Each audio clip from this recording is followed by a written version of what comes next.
고정 지출 제외해서 순수익은 그럼 어떻게 되나요?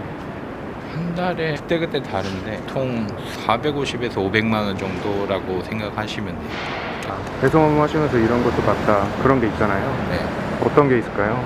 신기한 거 많았죠. 해부용 쥐, 살아있는 귀뚜라미 파충류 먹이로 준다고 있었고, 내용물은 잘 모르겠는데 개인 택배 보낸 거 같은데 엄청 이제 냄새가 나고 막 그런 비닐로 펴있는 박스 있었고, 약간 청국장 냄새 같은 거 나는 좀 황당한 것도 많았어요. 옷 한 벌에다가 옷 위에다가 그냥 송장을 붙여갖고 그냥 보내시는 분도 있었고, 그게 무슨 비닐 같은 작업복이었거든요. 무비 같은 거였는데 거기다가 송장을 붙여갖고 그냥 보내시더라고요.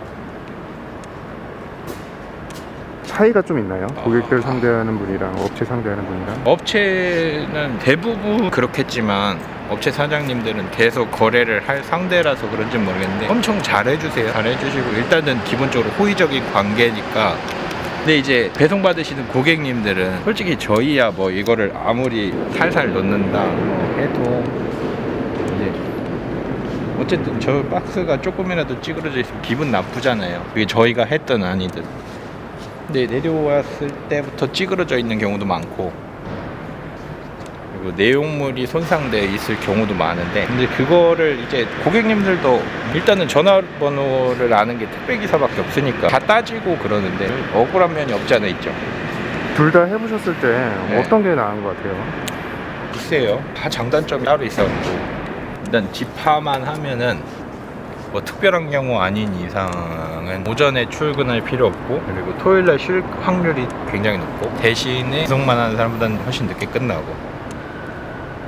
그리고 좀 수입이 안 될 수도 있죠. 한 차를 가득 채워서 배송하는 거보다 집파하는 게 수익이 덜 되니까. 그래서 보통 집파 같은 경우에는 두세 번 왔다 갔다 하거나 아니면 큰 차로 1톤이 아니라 한 2.5톤으로 집파를 하는 경우가 많고요.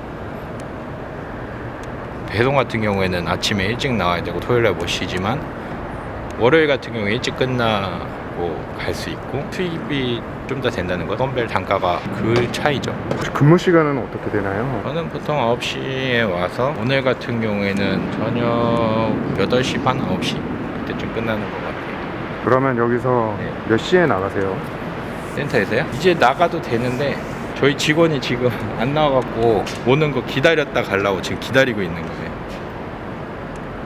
오면은 이제 이거 다 정리해서 실어야 되잖아요. 그거 조금 도와주고 가려고. 직원분께 한마디 해주세요. 유빈아, 열심히 하자.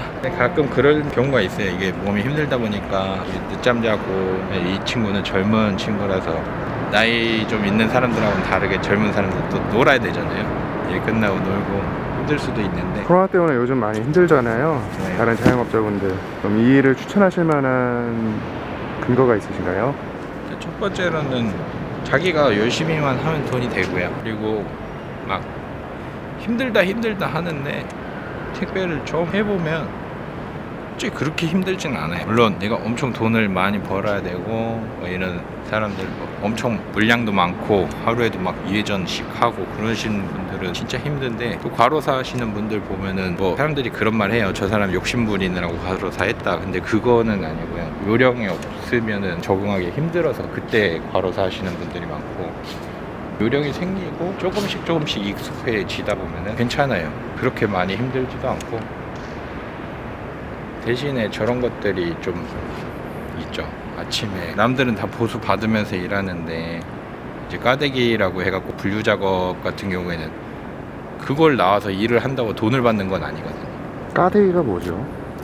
물건 분류 작업이에요. 레일이 지금은 이렇게 옆으로 누워 있는데 아침에 나오면 이것들을 다 이어붙여갖고 이렇게 쭉 뒤로 깔아요. 그럼 거기서 이렇게 물건을 내려주면 각자 내 물건, 내가 배송할 거를 각자 양쪽으로 빼는 거예요. 그것도 어떻게 보면 노동인데, 그거 하는 거에 대해서는 누구도 책임을 지지 않으니까 거기에 대한 비용 같은 거는 와서 공짜로 일하는 거죠. 자기 물건은 자기가 가져가라 그런 거네요. 그렇죠. 그걸 자기가 분류해서 이제 배송 나가서 배송을 해야지만 수익이 생기는 거니까. 업무는 배송인데 분류까지 해라. 그 분류 시간이 훨씬 오래 걸려요. 7시부터 시작을 해서 화요일 같은 경우에는 12시, 1시까지 하니까 7시간 동안 분류 작업만 하는 거예요. 그러면 분류 작업하고 나면 정작 배송하는 시간은 5시간 정도밖에 안 되는데 거기서 이제 에너지를 다 써버리니까 힘든 거죠. 7시간 동안 그냥 서갖고 레일만 계속 쳐다봐야 된다고 생각을 해보세요. 그러면 배송하시는데 많이 피곤하시겠어요? 그렇죠. 그럼 사고나 이런 위험은 좀 없을까요? 그래서 이제 다른 분들은 모르겠는데 저희 애들은 핫식스를 달고 살더라고요. 오늘 아침에 일찍 와야 되고, 저희 직원 중에 하나는 파주에서 와요. 파주에서 오면은 여기까지 1시간 반, 길면 안 막혀도 1시간 걸리니까. 그러면은 매출은 얼마나 발생하나요? 매출 자체는 되게 높죠. 1년에 2억 정도 발생하는데, 근데 그게 다 수입이 아니니까. 고정 지출 제외해서 순수익은 그럼 어떻게 되나요? 한 달에 그때그때 다른데 통 450에서 500만 원 정도라고 생각하시면 돼요. 그때 하는데 요새 비수기라 저희 직원들이 거의 한 100만 원 돈 정도 깎인 것 같아요. 일하시면서 보람을 느끼신 적이 있으신가요? 있죠. 이제 한 군데서 오래 하다 보면은 이제 택배기사 전화번호를 다 아시잖아요. 하다 보면 오배송이 나오고 그런데 주민분이 전화해갖고 기사님 이거 우리 집 앞에 잘못 갖다 두셨는데 제가 갖다 줬어요 이러면 엄청 감사하고 고맙고, 그리고 저희는 부적이라고 하는 게 있는데 가끔 배송을 가면은 그 앞에 택배기사님 하면서 편지랑 이렇게 해갖고 마실 거나 먹을 거 이렇게 두시는 분들이 있어요. 그럼 그 편지 받으면은 차에다가 붙이고 다니더라고요. 그 부적이라고. 있으면 사고도 안 나고 기분도 좋다고. 따뜻하네요. 그러신 분들 엄청 많아요. 성수기 비수기가 있다고 하셨잖아요. 네. 어떻게 나뉘는 거예요? 성수기는요, 이제 물건들이 많이 몰리는 시즌이 있어요. 뭐 5월 달에 살짝 있고, 그다음에 이제 명절 시즌, 그리고 제철 음식들 많이 나오는 시즌들, 그런 때는 물건들이 많으니까 성수기라 그러고, 비수기 같은 경우에는 지금 별로 물건이 없어요. 설 끝나면 비수기 시작이거든. 비수기가 좀 길어요. 한 7월 8월까지. 그때는 그냥 널널하게 하는 거죠. 요즘 쿠팡이 뜨고 있잖아요. 네. 쿠팡에 대해서는 어떻게 생각하세요? 쿠팡은 별로 좋지 않다고 생각해요. 일단 쿠팡 기사님들이 너무 많이 돌아가시잖아요. 그게 쿠팡 같은 경우에는 제가 돌아가신 분들 보면은 숙달 안 되신 분들인 경우가 많아요. 처음 하시는 분들도 쿠팡에 택배를 하다가 넘어가신 분들은 괜찮은데, 바로 가자마자 이렇게 과로사 당하시는 분들도 많고, 무리한 업무에 그렇게 숙달 안 된 사람들 투입시키는 것도 그렇고, 그리고 일단은 저희 한진 쪽에는 소위 말하는 똥집이라는 것들이 쿠팡 물건들이 내려오거든요. 그 똥집이 무슨 뜻이죠? 크고 무겁고 실기 애매하고 그런 짐들인데, 그런 것들만 저희 쪽으로 보내니까 그런 것도 짜증나고, 일단은 배송기사 혹사시키는 게 좀 마음에 안 들고요. 물류업체도 관계라는 게 있나 봐요? 단계요? 관계요. 물류업체들끼리의 관계. 잘 모르겠어요.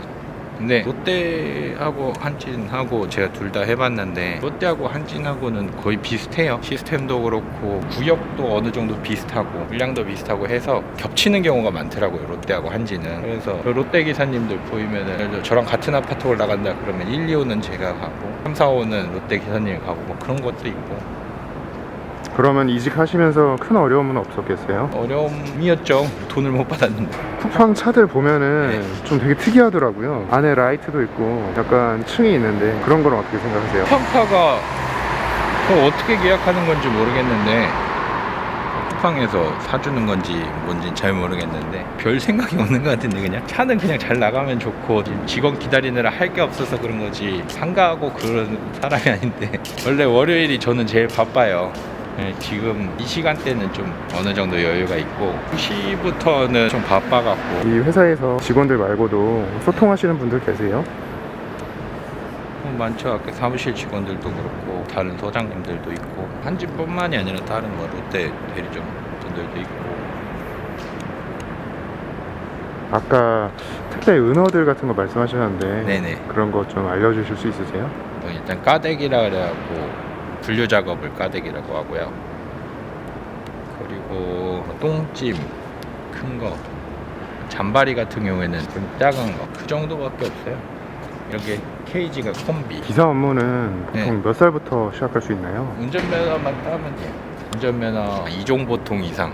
그렇게 할 수는 있는데, 근데 보통 이제 자동차 보험이 들어가는 게 24살부터인가요? 정확히는 모르겠는데, 그때부터 하는 게 좋죠. 이게 아무래도 위험한 일이니까 보험은 들어야지. 보통 전역하고들 많이 하더라고요. 군대를 전역하고. 군대 가기 전에 택배하는 사람 거의 못 본 것 같아요. 이 기사 업무를 하실 분들에게 한마디 하신다면 뭐가 있을까요? 저희 쪽으로 오세요. 잘해드릴게요. 항상 TO는 넘쳐나니까. 그건 농담이고, 그냥 대리점에서 계약할 때 어떻게 하시느냐가 중요해요. 뭐 수수료를 많이 뗀다거나 그런 데는 안 하시는 게 낫고, 그리고 이제 건별 계약 같은 경우에는 얼마에 해주냐, 이거를 정확하게 본인이 숙지를 하고, 아 내가 한 개 배송할 때 얼마를 가져간다, 이거를 애매하게 말하는 경우가 보통이거든. 건당 900원 정도 돼, 건당 800원 정도 돼, 이렇게 얘기하는데, 그게 아니라 건당 얼마, 딱 수수료는 어떻게 떼간다, 뭐 이런 것들을 명확하게 구분을 해주는 데에서 일하는 게 좋고, 안 그러면 소장이 장난칠 수가 있어. 사실 근데 새로 시작하시는 분들은 그런 레퍼런스가 없잖아요. 좀 이 시간이 지나서 협상을 할 수 있는 그런 시간이 오나요? 없죠. 공개 안 받으려주면은 퇴사해야죠. 그런 것 때문에 퇴사하시는 분들이 되게 많아요. 이제 나는 얼마 받고 일을 하고 있는데 정확히 얼마인지를 숙지를 안 한 상태에서 들어가게 되면, 제가 처음에 집화할 때 그랬거든요. 저는 그러니까 제가 물건을 싣고 본인이 영업을 해오면 정확하게 반반 나누자 이렇게 해서 시작을 한 건데, 그 사람이 얼마를 가져오는지를 모르니까 달라고 하는데 뭐 한 푼도 못 벌었다, 13만 원 벌었다, 이런 거짓말을 자꾸 하니까. 근데 뒤져보면 다 나오거든요. 대리점에 나오고. 그래서 돈을 떼었었기 때문에, 이제 다른 시작하시는 분들은 얼마가 어떻게 들어오고 그런 것들 알기는 어렵죠. 택배 일 하다 보면 본인 배송구역 가서 다른 기사님들도 만나고 하니까 다른 회사들은 어떻게 하는지 얘기 들어보고, 아니다 싶으면 바로 그냥 그만두시는 게 낫죠. 만약에 택배 하실 거면 CJ 하시는 걸 추천드려요. 일단은 구역도 좁은 구역에서 물건이 제일 많이 나오고, 그 다음에 이제 롯데나 한진, 본인이 영업할 재주가 좀 있다, 나는 집화를 좀 해보고 싶다, 그러면 로젠 택배에서 하시는 것도 나쁘지 않고. 우체국이랑 쿠팡은 잘 모르겠어요. 솔직히 쿠팡은 저도 경험을 해본 게 아니라서 있는 얘기로만 하는 건데, 쿠팡 기사분들마다 하시는 얘기가 다 달라서 뭐가 맞는 건지 잘 모르겠고, 우체국도 제가 어디서 들은 거는 막 하루에 할 수 있는 게 정해져 있다, 뭐 누구는 월급을 받는다, 뭐 이러는데 정확히 모르겠고. 그리고 진짜 나는 힘이 엄청 세갖고 뭐 나 힘이 남아돈다 그러면 경동택배 가갖고 무거운 거 날리시면